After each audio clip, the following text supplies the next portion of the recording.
Hey, it's Sean McMean with Restoration Marketing Secrets Podcast, and today's episode's about those dreaded spam calls. We hate the dreaded spam calls. Everybody gets them. Every type of business gets them, and I get them all the time myself. Hey, your Google listing's all messed up, or hey, you're not on Google. When we are all over the place out there, and our clients get them.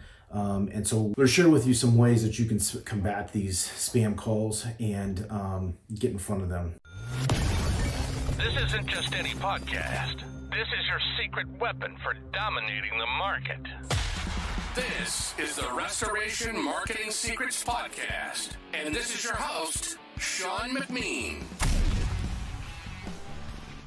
So one of the things that you can do to combat these things is these spam calls or these dreaded spam calls is by creating a phone tree. What a phone tree does is if somebody calls, thanks for calling ABC Damage Restoration, press 1 for emergency services, press 2 for billing, so on and so forth. That's what I mean by a phone tree or an IVR tree. And yes, you might think in emergency services, you don't want to get in between the caller and a technology system or anything like that. But phone trees will stop the vast majority of these spam calls coming in. And as you promote your business, you're going to get more calls. You're going to get more people that are reaching out to you to get in touch with you, to sell you something or to market you on buying something or something like that, right? And so those are what we consider spam calls, right? And so the more and more you promote your company, whether it's doing Google ads or doing SEO or having an amazing website or getting a lot of reviews for your company, you're going to get spam calls. And a lot of those are automated. So the way you can stop them is with a phone tree, because most of those bots or the spam bots, they won't have a way to get past the phone tree most of the time. So that's the number one.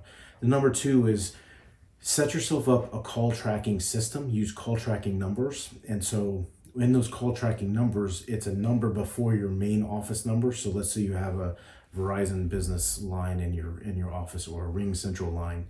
You have a call tracking number in front of that. And what that call tracking number allows you to do is have spam filters on it. And so these spam filters will look for numbers that are spam related numbers, and people have reported them as spam. So that's another way of doing it.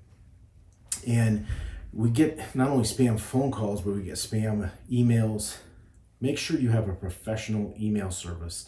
With that email service, you want to usually either have Outlook email service or you want to have a Google Suite professional email account.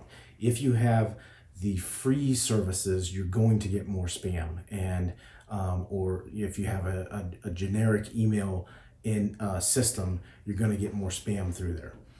On your website specifically, I always recommend to have forms on your website, and we use a technology for our clients called form to call automation.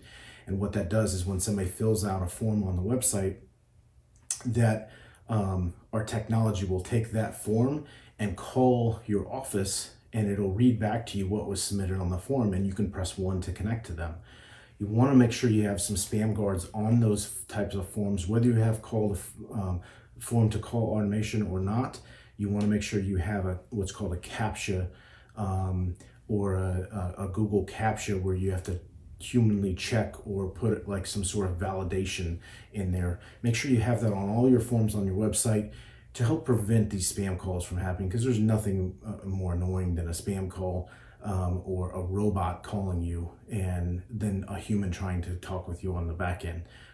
So those are my tips on how you can stop spam calls for your damage restoration or home service business. You've been listening to the Restoration Marketing Secrets Podcast. Sean's not here to just talk the talk. He's walked the walk. With a track record of helping over 70 damage restoration companies and engaging in over 500 conversations with industry owners, he's seen it all. From digital marketing triumphs to the most ingenious growth hacks, he's got the keys to the kingdom, and he's sharing them with you. We hope you've enjoyed the show. If you did, make sure to like, rate, and review. We'll be back soon. But in the meantime, for more, hit the website at restorationmarketing.com. See you next time on the Restoration Marketing Secrets Podcast.